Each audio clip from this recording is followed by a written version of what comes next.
لقد جاءت رسل ربنا بالحق ثم الصلاة والسلام والتحية والإكرام على سيدنا ومولانا ومولى الثقلين جد الحسن والحسين بالقاسم مصطفى محمد وعلى آله الطيبين الطاهرين المعصومين المنتخبين المظلومين لا سيما لأمه وعلى كل غالب مولانا علي بن أبي طالب وعلى صاحب الدعوات النبوية والصولة الحيدرية والإسمة الفاطمية والعلم الحسنية والشجاعة الحسينية والعبادة السجادية والمعاصر الباقرية والآثار الجعفرية والعلوم النظمية والحجج النظمية والجود التقوية والنقاوة النقوية والهيبة العسكرية والغيبة الإلهية صاحب الأسر والضمان إمام الإنس والجان الحجة القائم المنتظر المهدي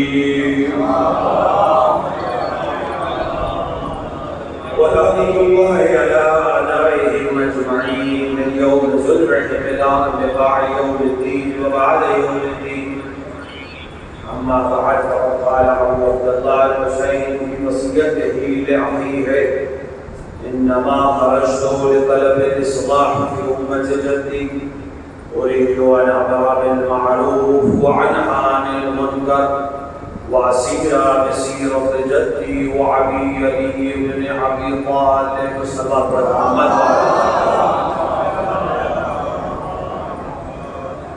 ارباب اللہ ماتمداران سید الشہداء امام حسین علیہ السلام کا وہ مشہور و معروف جملہ جو دراصل آپ کا وصیت نامہ ہے جس کے ذیل میں کچھ واقعات آپ کے سامنے پیش کیے گئے. امام علیہ السلام نے اپنے اس قیام کے مقصد کو اپنے اس عروج کے مقصد کو اصلاح امت کے عنوان سے پیش کیا اور اس ذیل میں جو باتیں آپ کے سامنے کی گئی اس سے یہ واضح ہو گیا کہ کوئی بھی سماج جب تک عمل کی دنیا میں وارد نہ ہو جب تک عمل نہ کرے اس کا دعویٰ کرنا کہ وہ مصلح ہے اس کا دعویٰ کرنا کہ وہ صحیح ہے اس کا دعویٰ کرنا کہ وہ مسلم ہے یہ کافی نہیں.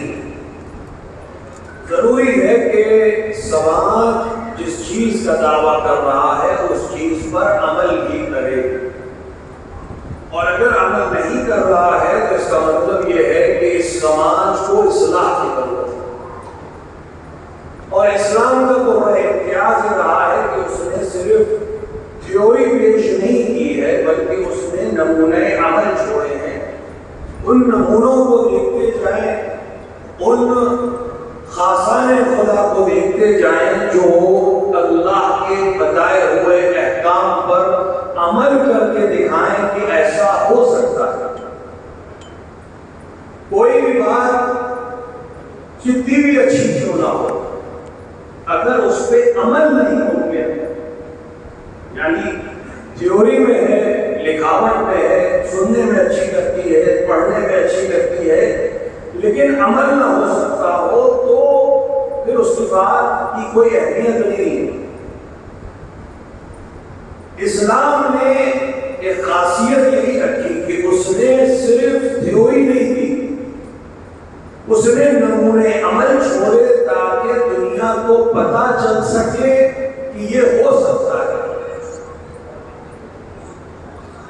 اور ایسی ذوات مقدسہ کو اس دنیا میں ہدایت کے لیے بھیجا جنہوں نے حکم الہی پہ عمل کر کے دکھایا کہ یہ صرف حکم نہیں ہے بلکہ عمل کیا جا سکتا ہے.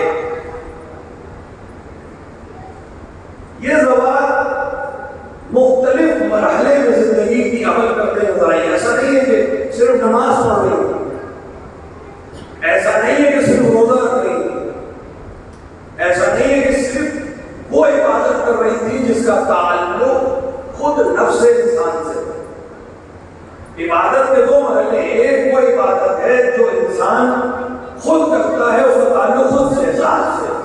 نماز پڑھے گا اسے فائدہ ہے، روزہ رکھے گا اسے فائدہ ہے، حج کرے گا اسے فائدہ ہے۔ یہ عبادت خاص ہے اللہ اور بندے کے درمیان۔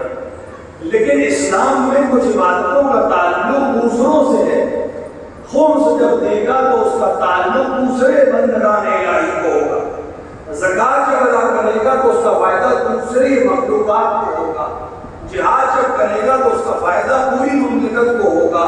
امر بالمعروف کرے گا تو اس کا فائدہ پورے سماج کو ہوگا۔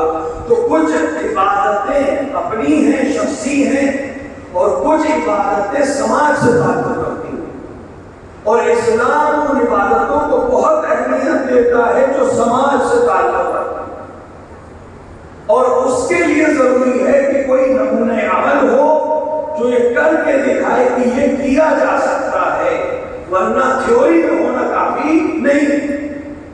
اسی لیے جب امر بالمعروف اور نہی عن المنکر کی بات آئی تو فوراً امام حسین نے سیرت کی گفتگو کی۔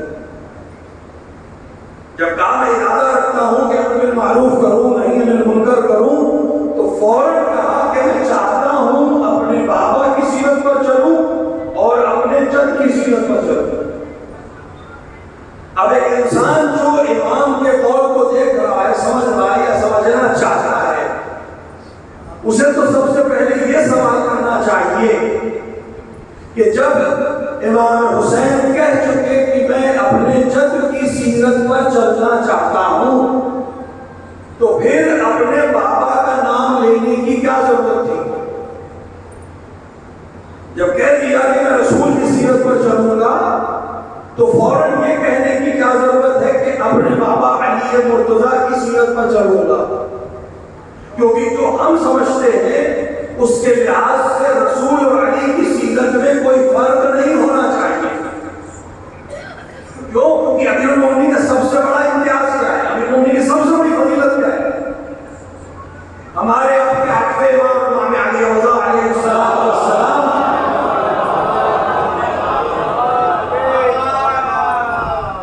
سے جب پوچھا گیا کہ کون سی فضیلت امیر المومنین کے لیے سب سے بڑی ہے،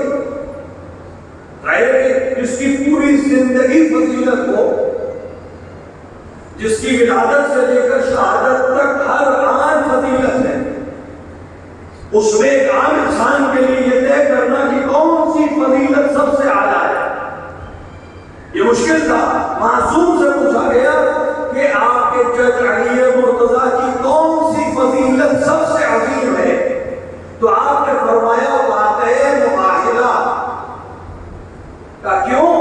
کیونکہ واقع مباہلہ میں امیر المومنین کو خدا نے نفس رسول کہا ہے۔ جتنی بھی فضیلتیں ہیں وہ ایک طرف اور نفس رسول ہونا ایک طرف، کیونکہ کائنات میں سب سے اعلیٰ مخلوق رسول اکرم ہے۔ اگر کسی شخص کو ان کا نفس بتایا جا رہا ہے تو اس سے اعلیٰ کوئی فضیلت نہیں ہو سکتی۔ تو نفس رسول ہونا سب سے اعلیٰ فضیلت۔ تو جو نفس رسول ہے اس کی بات وہی ہوگی جو رسول کی بات ہے، اس کا عمل وہی ہوگا جو رسول کا عمل ہے، اس کا کردار وہی ہوگا جو رسول کا کردار ہے۔ تو پھر جب علی مرتضیٰ جب کہہ دیا امام حسین نے کہ میں اپنے جد کی سیرت پر چلنا چاہتا ہوں، تو پھر فوراً یہ کہنے کی کیا ضرورت تھی اور اپنے بابا علی مرتضیٰ کی سیرت پر چلنا چاہتا ہوں؟ دو نام لینے کا مطلب ہے دو سیرتیں۔ تو ہمیں دیکھنا پڑے گا کہ دو سیرتوں کا مطلب کیا ہے۔ کیا علی اور نبی کی سیرت میں کوئی فرق ہے؟ ذہن میں سوال آ سکتا ہے، کیا کوئی فرق ہے؟ تھوڑا سا اگر اس پہ غور کریں تو بات واضح ہو جائے گی۔ دیکھیں، کچھ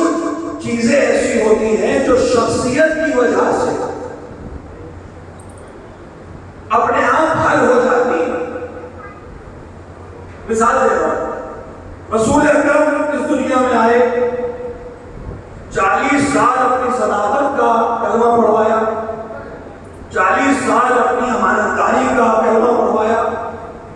اور یہ کمال ہے رسول اکرم کا کہ جھوٹوں کے درمیان تھے لیکن سچ بولتے، بے ایمانوں کے درمیان تھے لیکن امانتدار تھے. یہ خود کمال ہے رسول اکرم کا کہ جس ماحول میں تھے اس کا اثر نہیں دیا. انسانی فطرت یہ ہے کہ انسان جس ماحول میں ہوتا ہے اس کے اثر کو قبول کر لیتا ہے. آپ جس علاقے میں رہیں گے وہاں کی بولی کو لیں گے، جس علاقے میں ہوں گے وہاں کے رسم و رواج اپنا لیں گے، جس علاقے میں ہوں گے وہاں کا پہناوا اپنا لیں گے. یہ انسانی فطرت میں ہے.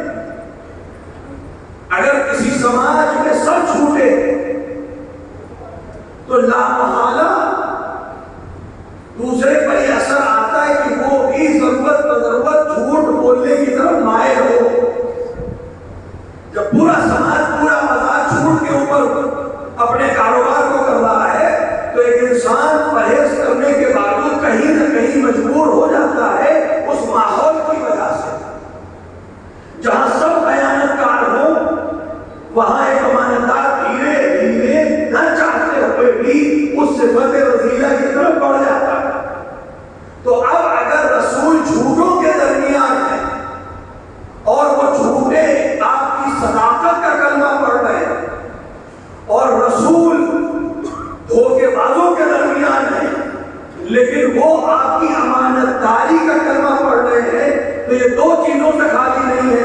یا یہ رسول شخص میں اتنا اعلیٰ ہے کہ اس کے اوپر ماحول کا اثر نہیں ہو رہا ہے، یا جس گھر میں پل رہا ہے اس گھر میں تربیت ایسی ہوئی ہے کہ یہ سچوں کی طرح سچ بولتا ہے، امانتداروں کی طرح امانتداری کرتا ہے. صلوات پڑھیں محمد وعلی.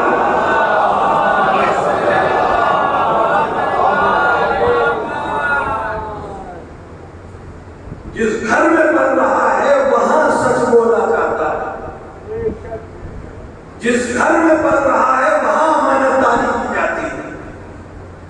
لہذا جھوٹوں کے درمیان بھی سچائی.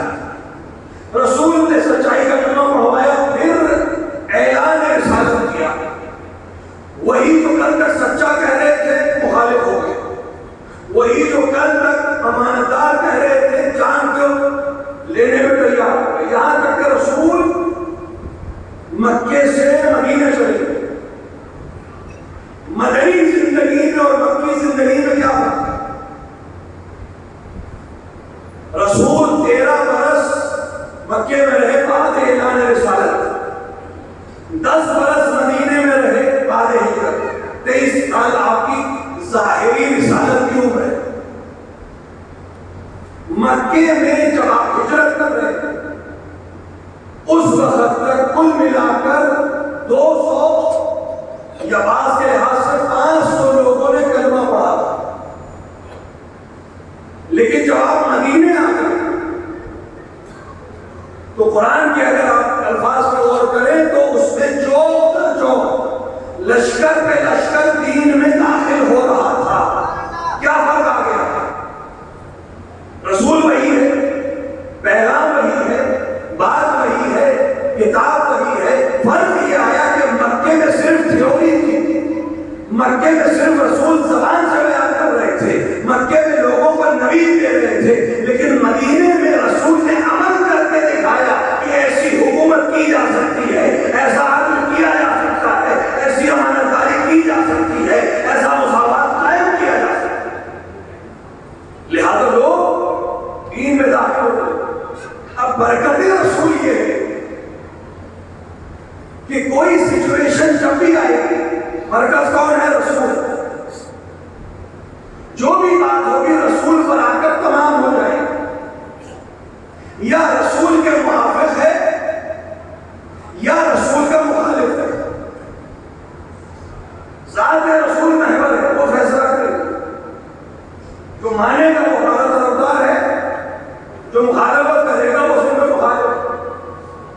تو وجود رسول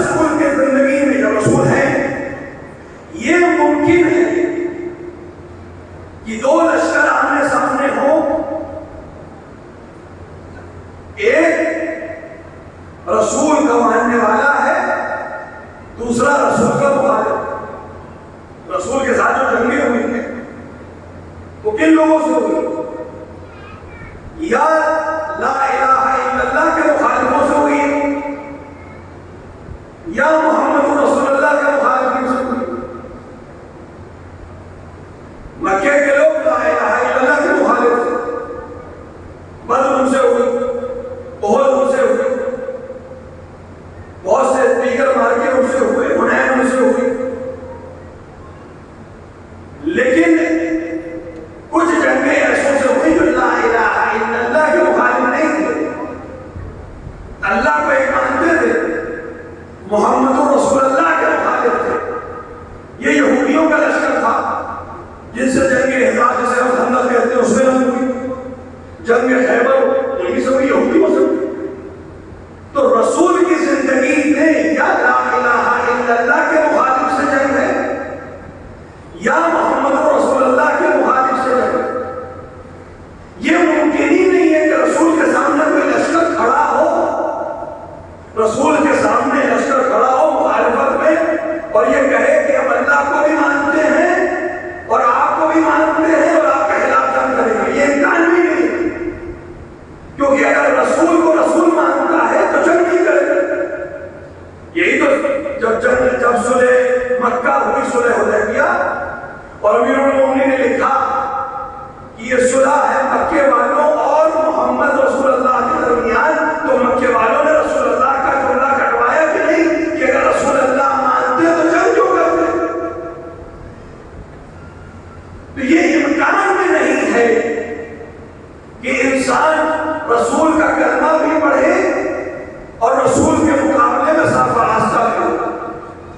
لیکن رسول کے بعد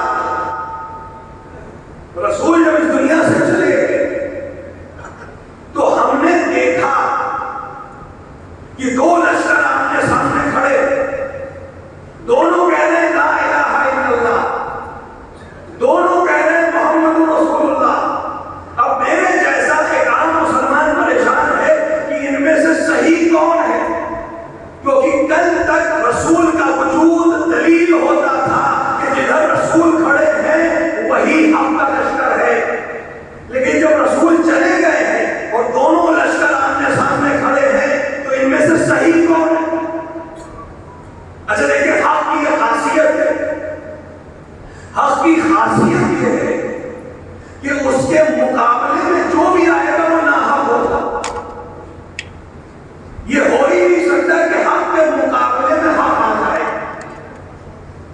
یہ تو ہو سکتا ہے کہ دو لوگ آمنے سامنے کھڑے ہیں، دونوں ناحق ہیں، دونوں غلط ہیں اور دونوں لڑ رہے ہیں، یہ تو ہو سکتا ہے۔ بنی امیہ بنی عباس لڑ رہے نہ یہ صحیح نہ یہ صحیح، تو یہ ممکن ہے کہ دو مقابلہ کرنے والی پارٹیز دونوں غلط ہیں، لیکن یہ ممکن نہیں ہے کہ دونوں صحیح ہوں۔ اگر کوئی ایک حق پر ہے تو دوسرا ناحق ہوگا۔ اب اگر دونوں لشکر کہہ رہے ہیں لا الہ الا اللہ محمد رسول اللہ، تو ایک حیران پریشان مسلمان کیسے طے کرے کہ حق پر کون ہے باطل پر کون ہے؟ سن 60 ہجری میں حسین نے آ کر لکھ کر تحریر دے کر فیصلہ ہمیشہ کے لیے کر دیا کہ اگر سامنے دو لشکر ہو جائے، دونوں کہیں لا الہ الا اللہ، دونوں کہیں محمد رسول اللہ، تو پریشان نہیں ہونا۔ میں آپ بتا رہا ہوں، کثیرہ کثیرت جنتی و ابی علی ابن ابی طالب، اگر دونوں حق کریں تو دیکھو علی کس لشکر میں ہے، وہی حق کا لشکر ہے۔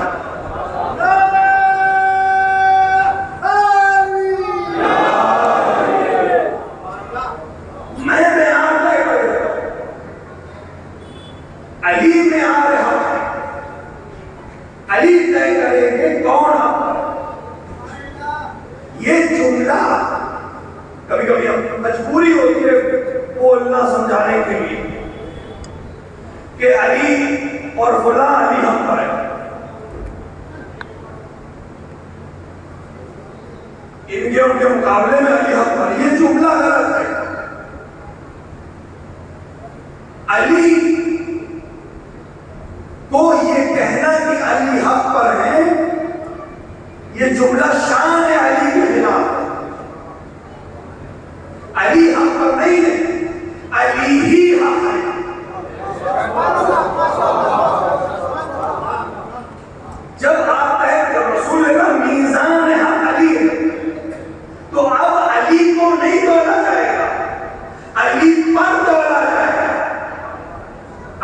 کو حق پر نہیں تولا جائے گا، جو مقابلے میں آئے گا اسے علی کے مقابلے میں تولا جائے گا۔ علی تو حق ہے، اب جو مقابلے میں ہے وہ سب کچھ ہو سکتا ہے، حق پر نہیں ہو سکتا۔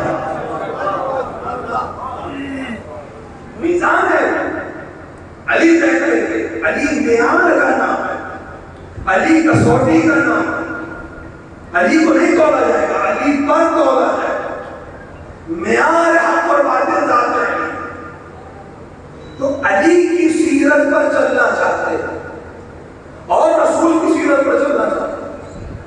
یہ اصلاح جو میں معاشرے کی کرنا چاہتا ہوں، یہ دو سیرتوں میں چل کے کروں گا، سیرت رسول پر اور سیرت علی پر۔ یعنی جو بھی معاشرے میں اصلاح کرنا چاہتا ہے وہ یا رسول کی سیرت پر چلے یا علی کی سیرت پر چلے۔ جب ماحول ایسا ہو جیسا رسول کے دور میں تھا تو رسول کی سیرت پر چلے، جب ماحول ایسا تھا ہو جو رسول کی بات کا زمانہ ہے تو علی کی سیرت پر چلے۔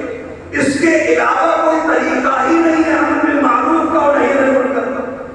یعنی لوگوں کو اگر اچھائی کی دعوت دینی ہے تو رسول کے طریقے سے دو، لوگوں کو اگر اچھائی کی دعوت دینی ہے تو علی کے طریقے سے دو۔ نہ رسول کا طریقہ تھا زور زبردستی کرنا، نہ علی کا طریقہ تھا زور زبردستی کرنا، کیونکہ آپ زبردستی کر کے کسی کو اصلاح نہیں کر سکتے۔ آپ طاقتور ہیں کچھ دن آپ کی بات مان لیں، لیکن جیسے ہی طاقت کم ہوگی وہ پھر سے سر اٹھائے گا۔ لیکن اگر اصلاح رسول کے طرح سے کی جائے گی جو قلب پہ اثر کرے، جو دل پر اثر کرے، جو روح پہ اثر کرے، کیا ہے سیرت رسول؟ ایک راستے سے ہر دن گزر رہے ہیں اور ہر دن آپ کے راستے میں کانٹے بچھائے جا رہے ہیں، ہر دن آپ کے اوپر کوڑا پھینکا جا رہا ہے۔ نہ رسول راستہ بدلتے ہیں نہ رسول نکلنا چھوڑتے ہیں۔ کوئی عام انسان اگر اس طرح کا مبلغ ہو دوسرے دن راستہ بدل دے گا یا اس کا مقابلہ کرنے لگے گا، 2 دن بعد کسی کو ساتھ دے کے چلے گا، لیکن نہ رسول راستہ بدل رہے ہیں نہ اس کو کچھ کہہ رہے ہیں۔ یہاں تک کہ ایک دن جب راستے میں کوڑا نہیں پڑا، جب کسی نے توہین نہیں کی تو پوچھا کہ آج کیوں نہیں ہوا؟ یہ کیا ہے؟ یہ رسول تبلیغ کا طریقہ سمجھا رہے ہیں، عمل کا طریقہ بتا رہے ہیں۔ پتا چلا کہ وہ ضعیفہ بیمار ہے، سنا ہوا ہے آپ کو، وہ بیمار ہے، اب عیادت کو گئے۔ ابھی تک جو کام ہر دن کر رہے تھے وہ صبر کا مظاہرہ کہ میں اپنی بات پر اتنا قائم ہوں کہ تمہاری ان رکاوٹوں سے، میں اپنے امر سے، میں اپنی تبلیغ سے پیچھے نہیں ہٹوں گا۔ اور اب موقع آیا ہے اظہار حق کا، اب موقع آیا ہے اس سے کچھ کہنے کا۔ اب تک کچھ نہیں کہہ رہے تھے، اب جب پتا چلا بیمار ہے تو عیادت کو گئے۔ کون جاتا ہے اپنے مخالف کی عیادت کو؟ لیکن رسول رحمت للعالمین بن کر عیادت کو جا رہے ہیں۔ وہ گھبرا گئی کہ آج میں کمزور ہوں، شاید بدلہ لینے آئے ہوں، شاید کوئی جواب دینے آئے ہوں، لیکن رسول نے عیادت کر کے سکھایا امر بالمعروف طاقت تھوپنے کا نام نہیں ہے، امر بالمعروف زور زبردستی کا نام نہیں ہے، امر بالمعروف اخلاق سے پیش آنے کا نام ہے۔ اس اخلاق رسول کی وجہ سے نہ جانے کتنے مسلمان ہوئے، نہ جانے کتنوں نے حق اپنایا۔ یہ سیرت رسول۔ اب آپ تاریخ میں اس سیرت پر طے کریں کہ کون سا حاکم اس لائق ہے کہ ہم اسے رسول کی جگہ پر بٹھائیں، کیونکہ تاریخ میں تبلیغ اسلام کے نام پر دونوں طرح کے کردار ملیں گے۔ وہ جو کوڑے لگا رہے تھے، وہ جو لوگوں کو دبا رہے تھے، اور ہمیں ایک کردار اور ملے گا کہ جب مدینے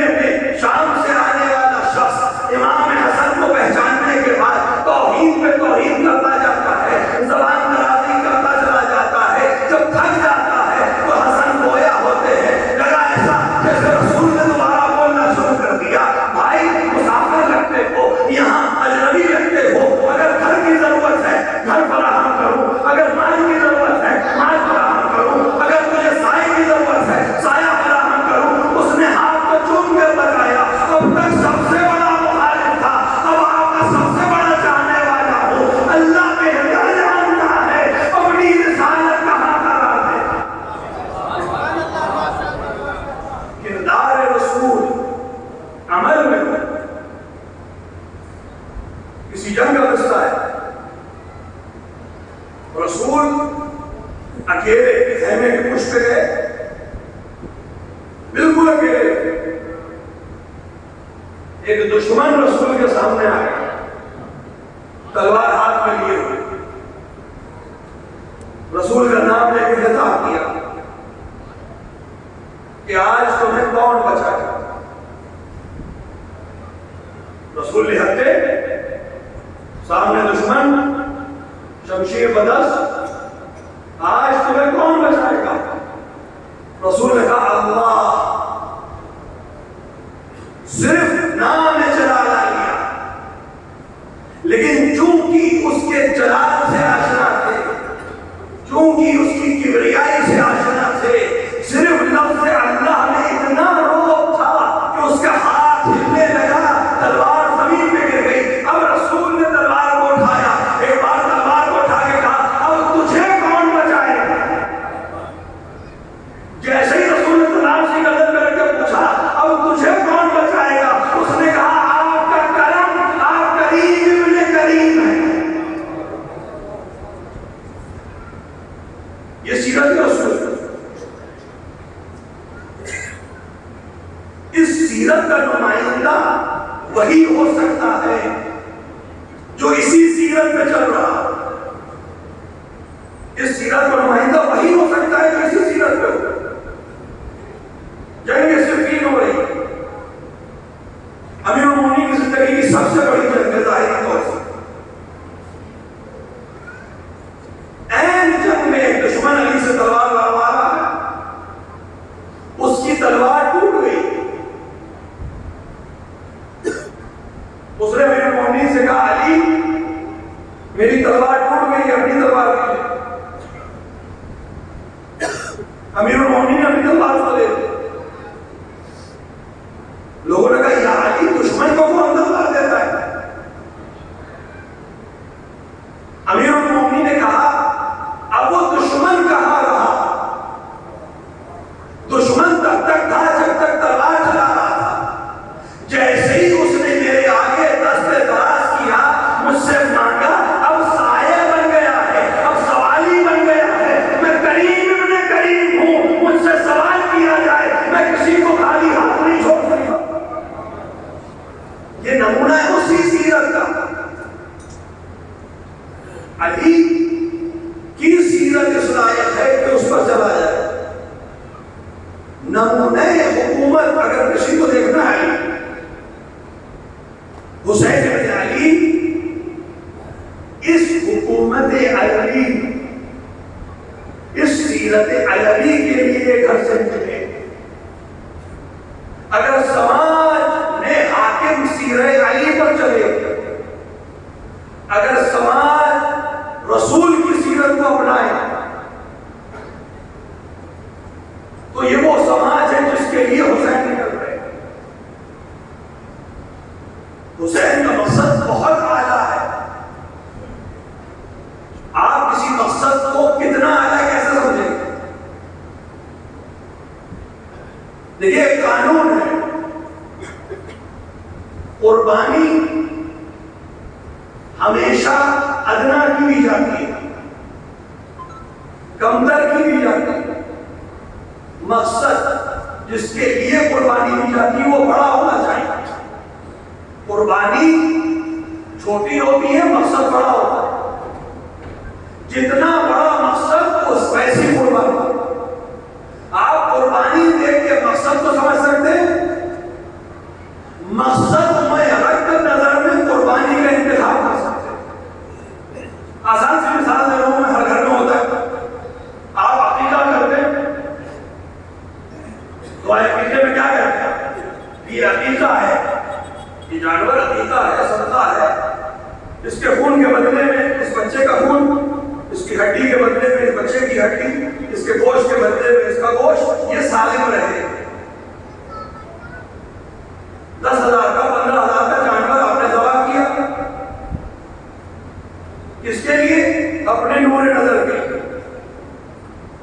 یہ 10,000 15,000 کم ہے، ظاہر ہے کہ آپ کے بچے کی قیمت کہیں زیادہ.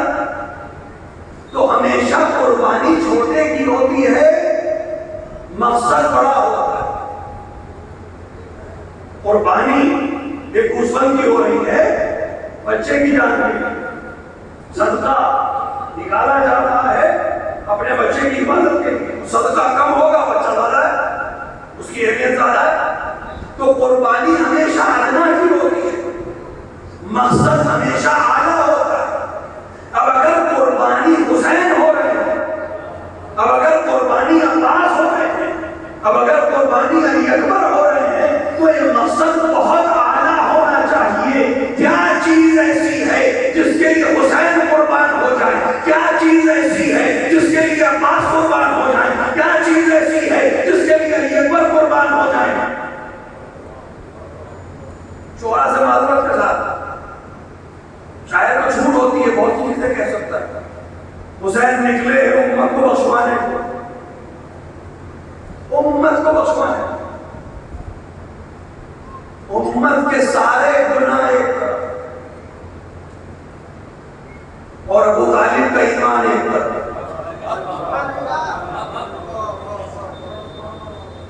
امت کو بخشوانے کے لیے ابو طالب کی شفاعت کافی ہے۔ آپ تصور کریں، حسین ابن علی اس امت کو بخشوانے کے لیے تو وہ تبسم کافی ہے جو حرملہ کے تیر کے سامنے تھا۔ یہ کوئی بہت اعلیٰ چیز ہے۔ کون سی چیز ہے جو حسین سے بھی اعلیٰ ہے؟ کون سی چیز ہے جو ان تمام قربانیوں سے اعلیٰ ہے؟ خود حسین اپنے جملے میں کہہ رہے ہیں، اسیر سیرت جدی وعلی علی ابن ابی طالب۔ صرف ایک چیز ہے جو حسین سے بھی اعلیٰ ہے، صرف ایک چیز ہے جو ان سب قربانیوں سے اعلیٰ ہے، وہ ولایت علی ابن ابی طالب ہے، وہ سیرت علی ابن ابی طالب۔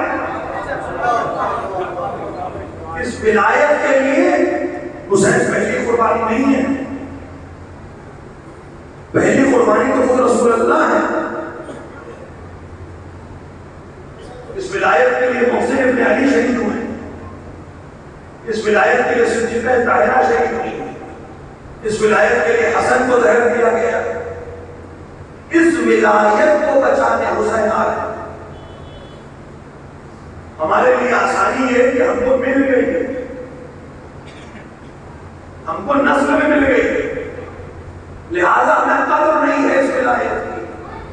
لیکن ان سے پوچھے جنہوں نے قربانیاں دی ہیں، جنہوں نے خون بہایا ہے، اس ولایت کو بچانے کے لیے، حسین اس ولایت کو بچانا چاہتے ہیں، کیونکہ یہ ولایت اعلیٰ ترین نمونہ ہے خدا کی اس عدل و انصاف کا دنیا۔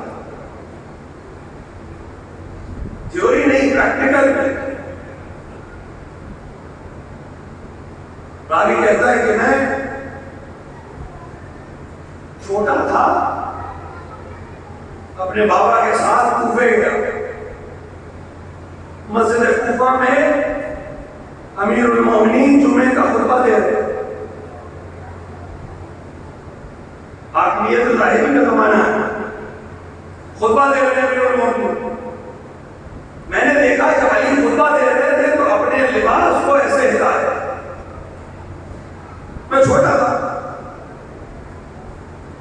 نماز کے بعد میں نے اپنے بابا سے پوچھا کہ کیا خطبہ جمعہ کے حصے میں ہے اس طرح سے، کیونکہ امام ایسا کیوں کرتا ہے، اپنے لباس کو ایسے ہوا کیوں دے رہا ہے؟ کیا چھوٹا تھا، مجھے نہیں معلوم کیا خطبہ جمعہ کے جیسے اس میں ہتھیار پکڑ کے کھڑا ہونا ہے، جیسے سورہ پڑھنا ہے، جیسے خطبے کو تعمیر کرنا ہے، کیا یہ بھی کوئی حصہ ہے؟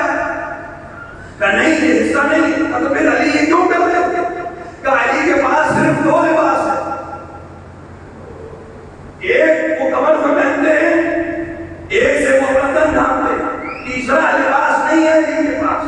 علی نماز کے لیے اس لباس کو دھو کے آئے تھے، ابھی وہ اتنا خشک نہیں ہوا تھا، تھوڑا سی تری باقی تھی، لہذا علی اس کو ہلا رہے تھے تاکہ وہ خشک ہو جائے۔ علی یہی کہہ رہے تھے کہ تمہارے درمیان میں دو لباس کے ساتھ آیا تھا، جب تمہارے درمیان سے جاؤں تب بھی میرے پاس دو ہی لباس ہونے چاہیے۔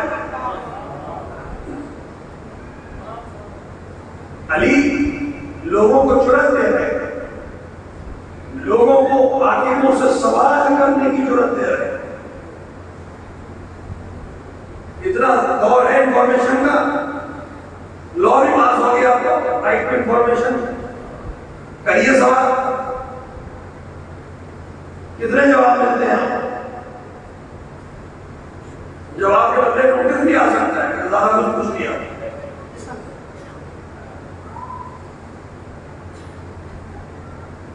حاکمیت کی جو تاریخ ہے، حکومت کی جو تاریخ ہے، اس میں ہمیشہ حاکم ایسا ماحول بناتے ہیں کہ رعایا سوال نہ کر سکے، رعایا میں پوچھنے کی جرات نہ ہو، کیونکہ اگر سوال کریں گے تو جواب دینا پڑے گا، جواب دینا پڑے گا تو پورا حساب دینا پڑے گا، کہاں سے آیا، کدھر خرچ ہوا، کس پہ خرچ کر دیا گیا، کیونکہ مال تو رعایا کا ہے. حاکمیت کی تاریخ ہی یہی ہے کہ وہ لوگوں کے منہ بند کرتی ہے، وہ سوال کے اوپر پہرے بٹھاتی ہے، وہ حاکم کو خدا بتاتی ہے اور رعایا کو ادنا بتا کر ان کے منہ بند کر دیتی ہے.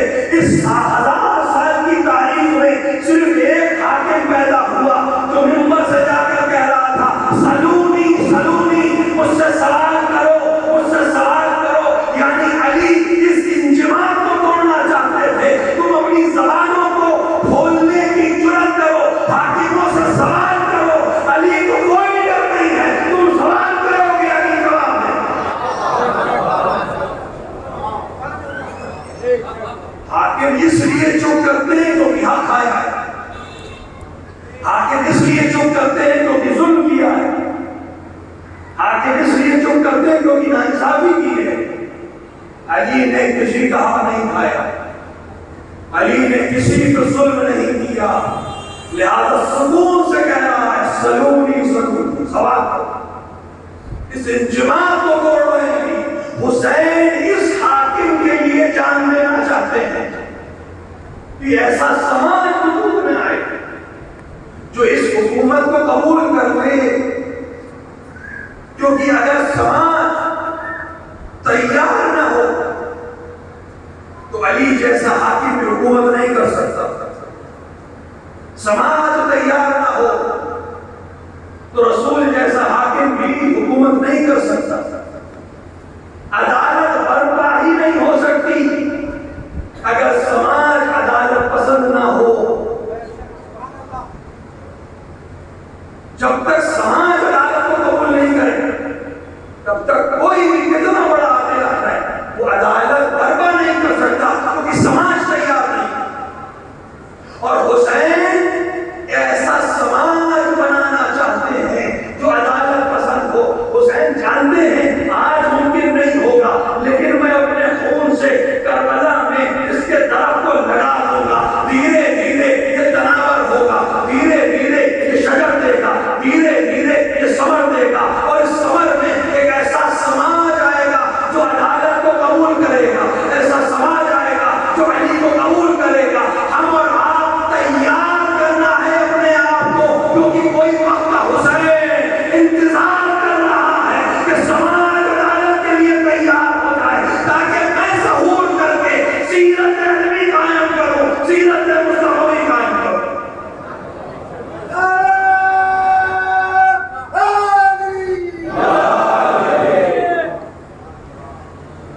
کوئی انتظار اپنے تیار ہونے کا نہیں کر رہا، وہ تو تیار ہے، ہمیں تیار ہے. اس میں کمی نہیں ہے، ہم میں کمی نہیں.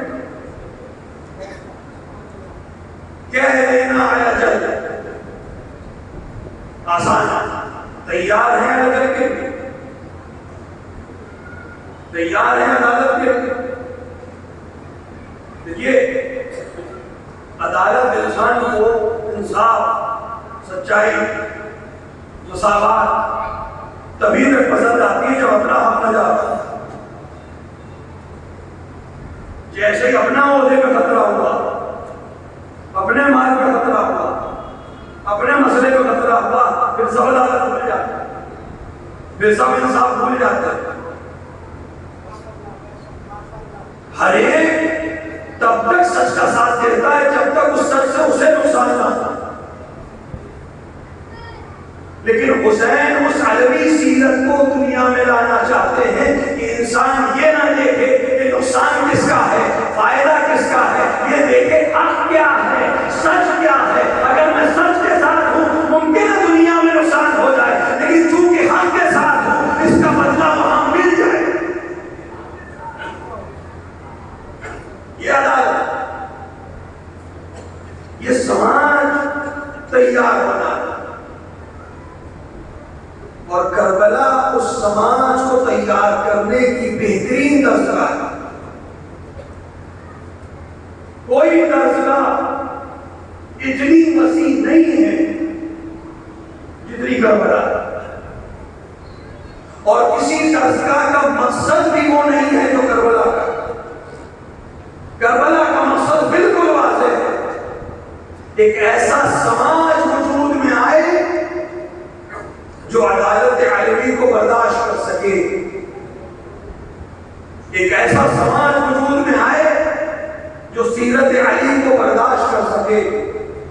علی کے قتل پہ حاکم شام نے یہی تو کہا، قتل علی لشدت عدلہ، علی کو اس کے عدل کی وجہ سے قتل کیا گیا.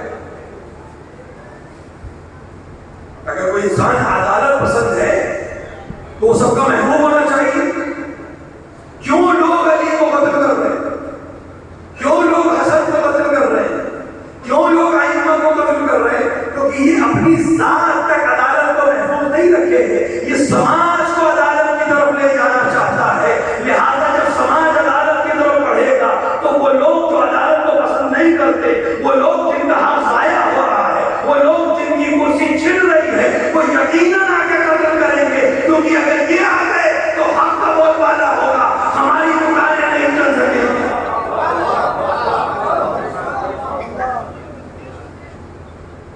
ہمارے جھوٹے بازار نہیں چل سکے. اور حسین اسی علی کی عدالت کو لانا چاہتے ہیں. علی عدالت کا نمونہ ہے. پوری زندگی علی کی، ہم نے کہا ہم نے صرف جنگ پڑھی ہے، حکومت علی پڑھی ہی نہیں، عدالت علی پڑھی ہی نہیں، انصاف علی پڑھا ہی نہیں. اگر دنیا کو معلوم ہو جائے علی کیسا حاکم تھا، اگر دنیا کو معلوم ہو جائے علی کس طرح کا باپ تھا، اگر دنیا کو معلوم ہو جائے علی کیسا عدالت پسند تھا، آپ یقین جانیں صرف ہم علی علی نہیں کریں گے، پوری دنیا علی علی کرنے لگے گی. صرف اسے معلوم ہونا چاہیے علی کس عادل کا نام ہے، علی کس حاکم کا نام ہے. اور ہم کیوں کریں یہ؟ علی تو چلے گئے، علی تو اس دنیا سے چلے گئے. اب عدالت علی کی بات کیوں کریں؟ اب حکومت علی کی بات کیوں کریں؟ اب انصاف علی کی بات کیوں کریں؟ کیونکہ ہمیں علم ہے، کیونکہ ہمیں معلوم ہے، کیونکہ ہمیں بشارت دی گئی ہے کہ زمانے کے لیے ابھی ایک علی اور بچا کے رکھا گیا ہے. تم زمانے تک اس علی کی باتیں پہنچاؤ تاکہ اس علی کے لیے زمانہ تیار ہو جائے. صرف ہم اس کے لیے الگ الگ کہیں، پوری دنیا اس کو مانگے، پوری دنیا اس کے ظہور کی دعا کرے.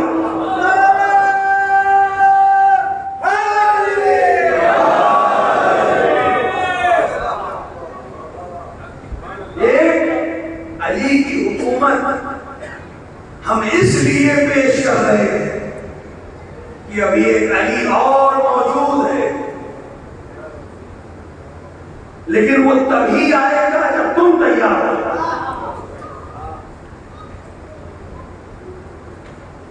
علماء نے فلسفہ غیبت میں اس چیز کو بیان کیا، آسان سی مثال دی کہ آپ کو پیاس لگے، آپ اپنے میزبان سے ایک گلاس پانی مانگیے کہ سرکار میں پیاسا ہو.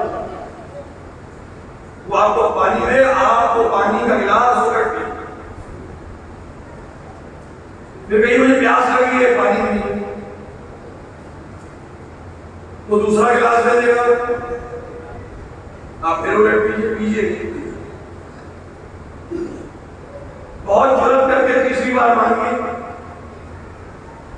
وہ بھی بہت صابر ہوا تو اور دے دے گا، جب پیاس لگی تو پہلی بار پی لے، دوسری بار پی لیتے، آپ تیسرا گلاس لیجیے پھر الٹ دیجیے کہ میں پیاسا ہوں لیکن پیجیے۔ اب آپ چوتھی بار مانگیں گے، اور اگر آپ مانگ بھی لیں تو کیا وہ چوتھی بار آپ کو دے گا کہ بھائی پیاسے تھے تو ایک بار، دو بار، تین بار؟ ہم نے اس سماج نے 11 اس طرح کے گلاس جو آپ کوثر سے چھن کر آئے تھے الٹ دیے۔ اب ہم دعویٰ کر رہے ہیں کہ ہم پیاسے ہیں، وہ اس کی مہربانی تھی، اس نے 11 بار دیا تھا، اب وہ نہیں دے گا جب تک تم شدت سے نہ کہو میں پیاسا ہوں اور پینے کو تیار۔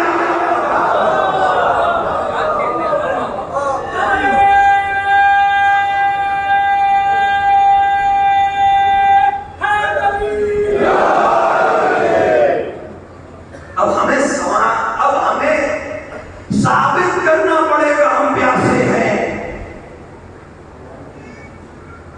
ہمیں ثابت کرنا پڑے گا کہ ہم اس چشمہ زلال کے لیے تیار ہیں، ہم اس آب حیات کو پینے کے لیے تیار ہیں، ہم اس آب ولایت کو تناول کرنے کے لیے تیار ہیں۔ اور یہ صرف نعروں سے نہیں ہو پائے گا، اسے عمل کی دنیا میں لانا پڑے گا۔ میں کبھی کسی ملک کو ٹاپک نہیں بناتا، کسی ملک کے لیے، ہمارے لیے کوئی ملک معیار نہیں ہے، لیکن ہمارے لیے کردار معیار ہے۔ اگر کسی ملک کی عوام سختیوں میں اپنے کردار کو دکھا رہی ہے تو وہ عوام اس لائق ہے کہ اس کی تعظیم بھی کی جائے، اس کو آئیڈیل سمجھ کر صرف نعرہ نہ دیا جائے، اپنانے کی کوشش کی جائے۔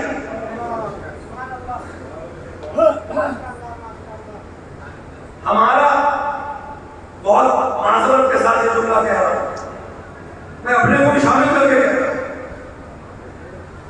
ہمارا سپورٹ واٹس ایپ کی پروفائل تک ہے،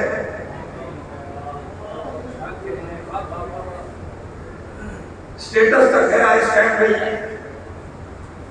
I stand with what's app پہ لکھنے سے کچھ نہیں ہوگا، نعرے لگانے سے کچھ نہیں ہوگا، کہہ دینا ہم آپ کے ساتھ ہے کچھ نہیں ہوگا، کر کے دکھانا پڑے گا کہ ہم آپ کے ساتھ ہیں۔ اور دیکھیں اللہ کی ایک سنت ہے، وہ امتحان لیتا ہے، وہ انبیاء سے بھی امتحان لیتا ہے، اولیاء سے بھی امتحان لیتا ہے، اوصیاء سے بھی امتحان لیتا ہے، اماموں سے بھی امتحان لیتا ہے۔ جب اس نے اماموں سے امتحان لیا تو ہم اور آپ کیا ہیں؟ تو کہہ دینا کہ ہم اچھے ہیں، کہہ دینا کہ ہم مومن ہیں، یا لیتنی کنت معکم، یا لیتنی کنت معکم، اے کاش ہم آپ کے ساتھ ہوتے، اے کاش ہم آپ کے ساتھ ہوتے، اے کاش ہم آپ کے ساتھ ہوتے۔ یہ ہم نے ہر دن زیارت میں پڑھا اور ہر ایک کے سامنے ڈنکے کی چوٹ پر کہا، اے کاش ہم کربلا میں ہوتے تو ہم ایسا کرتے۔ یہ موقع آ تو گیا تھا، آپ کو کر کے دکھانا تھا، لیکن ہر ایک ہمیں بھاگتا نظر آیا، اڑتا نظر آیا، اپنے ملک کو آ کر چومتا نظر آیا، ہم بچ کے آ گئے۔ اگر تم کربلا میں ہوتے تو کیا کرتے؟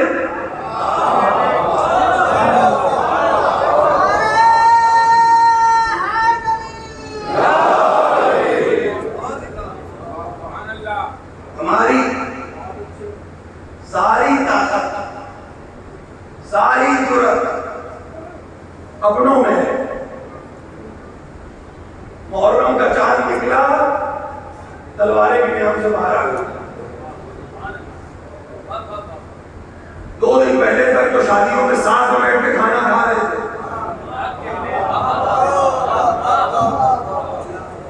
چاند نکلتے ہی سب کا سب ہو گئے۔ ہماری مجلس، ہمارا الجنا، ہمارا علم، ہماری انجمن،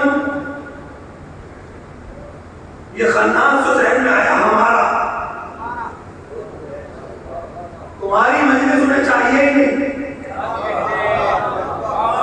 تمہارا علم ان کا علم ہے ہی نہیں۔ اگر یہ علم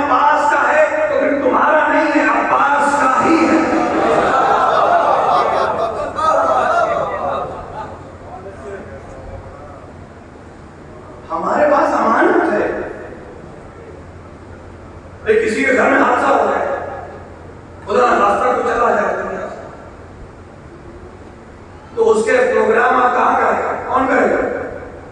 اس کا وارث کرے گا۔ اگر آپ کرنا بھی چاہیں تو وارث کی اجازت دیں۔ آپ تو نماز جنازہ بھی بغیر وارث کی اجازت کے نہیں پڑھ سکتے، آپ تو مٹی بھی نہیں ڈال سکتے جب تک وارث کی اجازت نہ ہو۔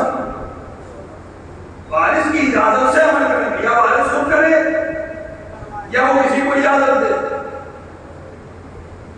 تو یہ جس کی عزاداری ہے کیا اس کا وارث نہیں ہے؟ عزا حسین کی ہے تو کوئی اور مانے نہ مانے ہم تو مانتے وارث زندہ ہے۔ تو جب وارث زندہ ہے تو ہم ہیں کون کرنے والے؟ ہم کس حیثیت سے کر رہے ہیں؟ یہ تو اس کا لطف و کرم ہے کہ عزا میرے جد کی ہے، میں اجازت دے رہا ہوں اپنے گھر میں کر لو۔ اور جس دن یہ فلسفہ صحیح کر لیا آپ نے، سارے مسئلے حل ہو جائیں۔ امانت ہے اور لاوارث کی امانت نہیں ہے، وارث موجود ہے۔ اور ایسا بھی نہیں ہے آپ کوئی رپورٹ لکھ کے دے دیں، نہیں، وہ جانتا بھی ہے، دیکھتا بھی ہے، سمجھتا بھی ہے۔ اس کو نہ چھپایا جا سکتا ہے نہ جھٹلایا جا سکتا ہے۔ تو اب جو عمل کرے یہ سوچ کر کرے کہ وارث دیکھ رہا ہے، کل آ کر پوچھے گا میری عزت کی ادا کی تم نے کیسے انجام دی، میرے عزت کی ادا کی تم نے کیسے اہتمام کیا، میرے عزت کی ادا کی تم نے امانت کا کیسے خیال رکھا۔ اور جیسے ہی یہ مسئلہ حل ہو گیا کہ کوئی وارث ہے تو پھر اپنی پسند بھی ختم ہو گئی، کس سے پڑھوانا ہے، کون سوچ پڑھے گا، کون مرثیہ پڑھے گا، کون مجلس پڑھے گا، کون نوحہ پڑھے گا، کون علم اٹھائے گا، کون تعزیہ برآمد کرے گا۔ مجھے کیا پسند ہے اس سے مطلب ہی نہیں، کیونکہ میرا ہے ہی نہیں تو میری پسند کی کوئی حیثیت ہی نہیں ہے۔ جو بھی انتخاب کریے یہ سوچ کے کریے کہ کل وارث سوال کرے گا، اس کو کیسے بٹھایا، اس سے کیسے پڑھوایا، اس میں کیا ایسا تھا کہ تم نے میرے جد کی عزاداری اس کے حوالے۔ یہ ہر ایک جو سوچ پڑھ رہا ہے وہ یہ سوچ کے پڑھے کہ کل اگر پوچھا گیا کہ یہ کیوں پڑھا تو میں کیا جواب دوں۔ جو اس نمبر پہ بیٹھا ہے مجھ جیسا کوئی بھی، وہ یہ سوچ کے پڑھے کہ جب وہ آ کر پوچھے کہ میں نے تمہیں اپنے جد کا ممبر دیا تھا، ہم بھول گئے۔ یہ ممبر عام ممبر نہیں ہے، کسی اور کے لیے ہوگا عام، لیکن جو اپنے آپ کو غدیر کہتے ہیں ان کے لیے عام ممبر نہیں ہے، یہ اسی غدیر کی یاد کا ممبر ہے۔ تو یہاں آ کر وہی پڑھا جائے جو غدیر میں پسند کیا گیا تھا، اور اس سے پرہیز کیا جائے جس سے رسول نے پرہیز کیا۔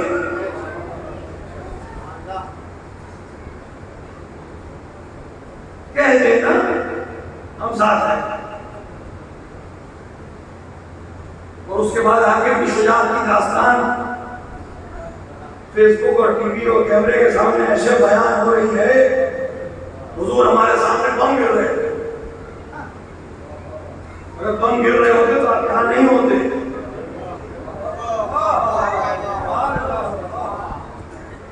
تکلیف ہوتی ہے دل کو،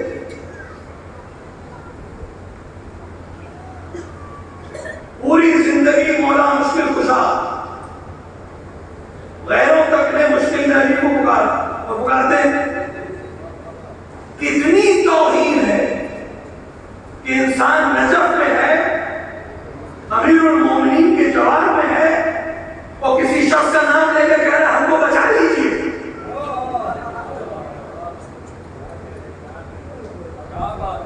کسی ملک کے کسی ہستی کو بلا کے کہہ رہا ہے ہرکار ہم یہاں پھنس گئے، ہم کو بچا لیجیے۔ قبر میں پھر یہی بچانے آئیں گے، آئیے نہیں آئیں گے۔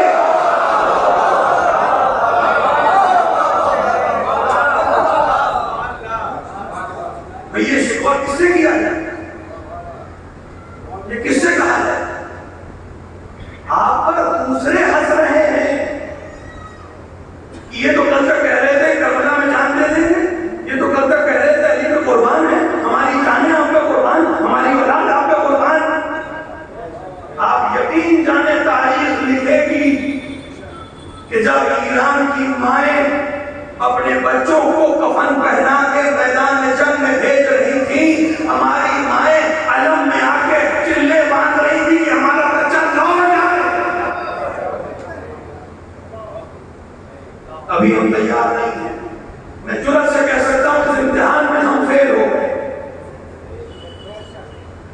امتحان میں فیل ہو جانا عیب نہیں ہے، بڑے بڑے فیل ہو گئے امتحان میں، لیکن عقل مند وہ ہے جو ایک بار فیل ہونے کے بعد سبق لے لے،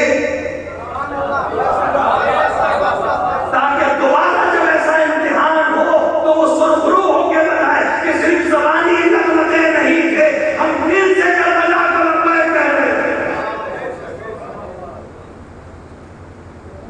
جنہوں نے سمجھ لیا تھا وہ اپنے بچوں کی پرواہ نہیں کر رہے تھے۔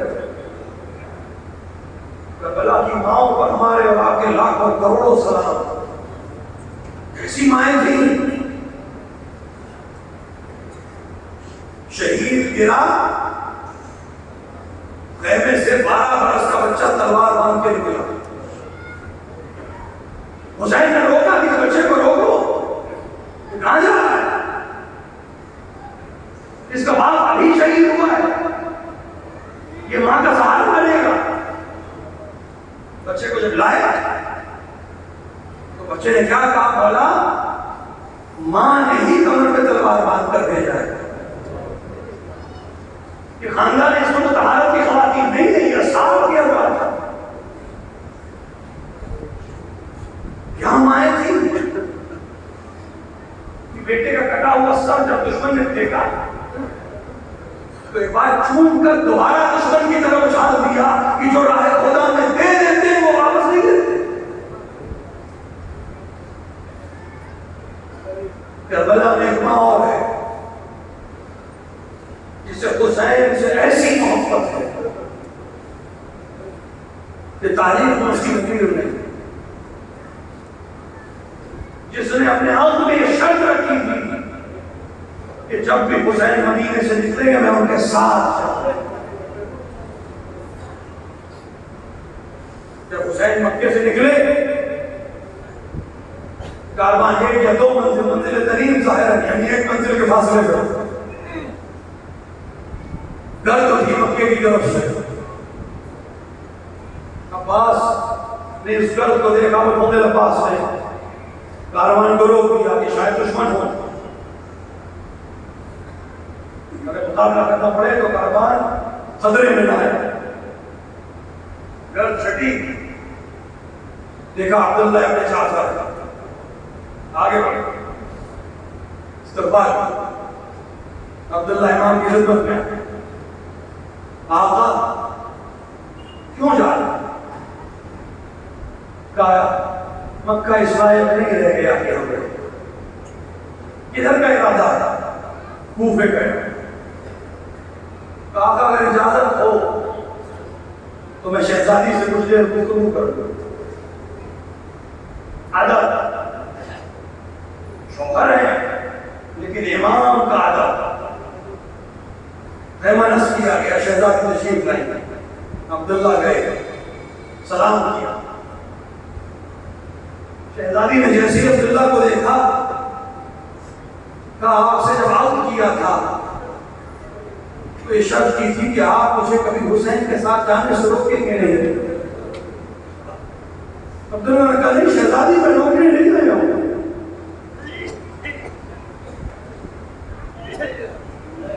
میں روکنے نہیں آیا ہوں، میں تو یہ پوچھنے آیا ہوں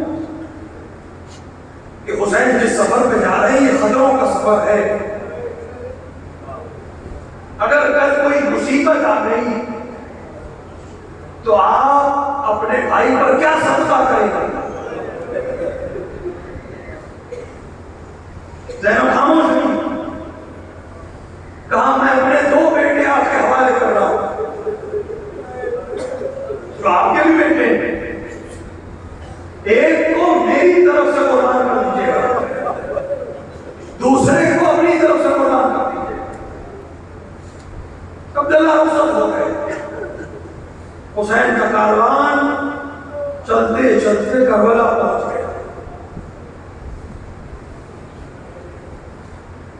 وہ رات بھی آ گئی جسے ہم شب عاشور کہتے ہیں۔ مائیں بچوں کو سمجھا رہی، کیا مقابلہ کریں گی ہماری مائیں اور ماؤں؟ ہماری مائیں جو ڈرا کر تھکا کر سلا دیتی ہیں بچوں کو، کربلا کی ان ماؤں کا کیا مقابلہ کرے گی جو بچوں کو یہ سمجھا رہی تھی کہ کل علی اکبر سے پہلے شہید ہونا، ایسا نہ ہو دوسرے تم پر سبقت حاصل کر لیں۔ شب کچھ پہر گزر گئے، زینب نے محسوس کیا کہ میرے خیمے کے باہر کچھ لوگ گفتگو کر رہے ہیں۔ زینب گئی، دیکھا دونوں شہزادے آپس میں بات کر رہے ہیں۔ تربیت، جوش، ولولہ، ایک کہہ رہا ہے کل علم میں لوں گا کیونکہ ہم جعفر کے پوتے ہیں، ہم علی کے نواسے ہیں، علم پر ہمارا حق ہے، ہمارے دادا بھی علمدار ہیں، ہمارے نانا بھی علمدار ہیں۔ زینب کے کان سے آواز ٹکرائی، ایک بار شہزادوں کو نزدیک بلایا، خبردار جو اپنی زبان پہ علم لے کر آئے وہ علم میرے بھائی عباس سے منسوب ہے، تم اس کی اطاعت میں جنگ کرو۔ اور پھر زینب نے اپنے بچوں کو بلا کر ایک بات اور کہی، دیکھو شہزادوں، مجھے تمہاری شجاعت پر کوئی شک نہیں، لیکن ظاہر ہے گرمی ہے، تھکن ہے، کل جنگ کرو گے زخم ہو جائے گا، اگر تم میں سے کوئی کبھی نہر تک پہنچ جائے تو ایک جڑے آپ اپنے دہن تک نہ لے جانا، ورنہ تمہاری ماں تم سے راضی نہ ہوگی۔ کیا تربیت ہے! صبح عاشور نمودار، دفتر شہادت کھل گیا، اصحاب قربانیاں دیتے رہے۔ کربلا کے اصحاب کا کمال یہ ہے کہ جب تک اصحاب زندہ تھے، یعنی صبح سے لے کر ظہر کے وقت تک، جب تک اصحاب زندہ تھے بنی ہاشم پر ایک زخم نہیں آنے دیا، کہ جب تک ہم زندہ ہیں بنی ہاشم پہ زخم بھی نہیں آنا چاہیے۔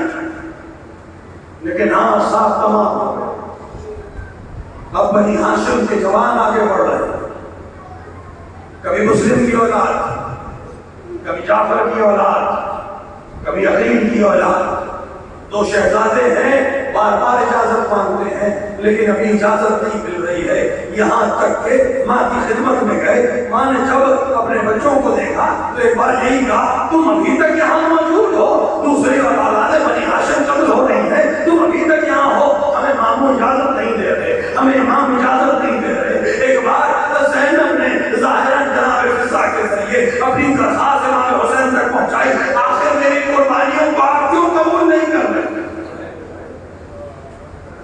کل اگر میری مادر گرامی نے اس سے پوچھ لیا کہ سب قربان ہو گئے تو تم نے اپنے بچوں کو بچایا، تو میں کیا جواب دوں گی؟ لہذا میرے بچوں کو لڑنے کی اجازت دی، حسین نے اجازت دی، دونوں شہزادے میدان میں گئے، دونوں نے آپس میں طے کیا تھا کہ ہم مل کے حملہ کریں، دونوں شہزادے لشکر پہ حملہ کر رہے تھے، اور جب یہ حملے ہو رہے تھے تو جنہوں نے علی کی جنگ دیکھی تھی، جنہوں نے جعفر کی جنگ دیکھی تھی، وہ آواز دے رہے تھے کہ ایسا لگ رہا ہے جعفر میدان میں آ گئے ہیں، ایسا لگ رہا ہے علی مرتضیٰ میدان میں آ گئے ہیں، الحفیظ العما کی آوازیں میدان میں گونجنے لگی، ایک شہزادہ اگر گرتا تھا بھائی آ کر اس کی مدد کرتا تھا، دونوں کبھی میسرے پہ حملہ کر رہے ہیں، کبھی میمنے پہ حملہ کر رہے ہیں، کبھی قلب لشکر پہ حملہ کر رہے ہیں، آپس میں سرداروں نے گفتگو کی، یہ علی کے شیر ہیں، اتنی آسانی سے نہیں رکیں گے، اتنی آسانی سے قابو میں نہیں آئیں گے. ایسا کرو دونوں کے درمیان لشکر کو حائل کرو، جب تک یہ ساتھ میں لڑیں گے ان سے ہم کوئی مقابلہ نہیں کر سکتے. ہاں فوجوں کو حکم ہوا، ایک دیوار کھڑی گئی، ایک طرف اون ہو گئے، ایک طرف محمد ہو گئے. محمد کو اون نہیں دکھ رہے ہیں، اون کو محمد نہیں دکھ رہے. اب ہر طرف سے حملہ ہوا ہے. اب دشمنوں کے نرغے میں کبھی اون نے اپنے امام کو پکارا، کبھی محمد نے اپنے امام کو پکارا، اور دونوں شہزادے زمین پر گرے. آواز حسین تک پہنچی، اجرکم اللہ، آواز حسین تک پہنچی. حسین آگے بڑھے. روایت کہتی ہے ایک طرف حسین بڑھے، ایک طرف عباس بڑھے. ایک تک عباس پہنچے، ایک تک حسین پہنچے. ایک شہزادہ دم توڑ چکا، دوسرے میں رمق باقی تھی، دوسرے میں کچھ سانسیں باقی تھی. ایک بار امام کو اپنے قریب محسوس کیا، آنکھوں کو کھولا. اے امام، اے مامو جان، بس اب حیات منقطع ہونے والی، ہماری قربانی راہ خدا میں قبول ہو، اس کی دعا کریے. اور اے امام، ایک چھوٹی سی درخواست ہے. کہا بولو شہزادے، کیا درخواست ہے؟ کہا جب ہماری خبر ہماری ماں تک پہنچائیے گا تو یہ بتائیے گا کہ ہم دریا تک پہنچے تھے، ہم نے دریا کی روانی دیکھی تھی، لیکن ہم نے پانی کی طرف نگاہ بھر کر بھی نہیں دیکھا، کیونکہ آپ پیاسے ہیں، سکینہ پیاسی ہے، علی اصغر پیاسے ہیں. یہ کہتے کہتے شہزادے نے آخری ہچکی لی. تاریخ کہتی ہے ایک جنازہ عباس نے اٹھایا، ایک جنازہ حسین نے اٹھایا. یہ دو بنی ہاشم کے شہزادے کربلا سے میدان سے اقبال خیمے کی طرف لائے گئے. قرآن برپا ہوا، ہوا محمدہ، ہوا علیہ، ہوا جعفرہ کی صدائیں بلند ہوئی. بیویوں نے گھیرا بنا کر دعا ماتم و گریا شروع کیا. کسی کا خیال آیا، کسی نے کہا تمام بیویاں ہیں لیکن ان شہزادوں کی ماں نہیں دکھ رہی. اجرکم اللہ، ان شہزادوں کی ماں دکھائی نہیں دیتی. زینب کہاں ہے؟ اب زینب کی تلاش شروع ہوئی. کسی خیمے میں زینب نظر نہیں آتی. کسی نے آواز دی، ہم نے دیکھا تھا شہزادی خیمے کے پیچھے جا رہی تھی، اب جا کر دیکھا زینب سجدے میں سر رکھے ہیں. خدایا میں نے قربانیاں بھیجی ہیں،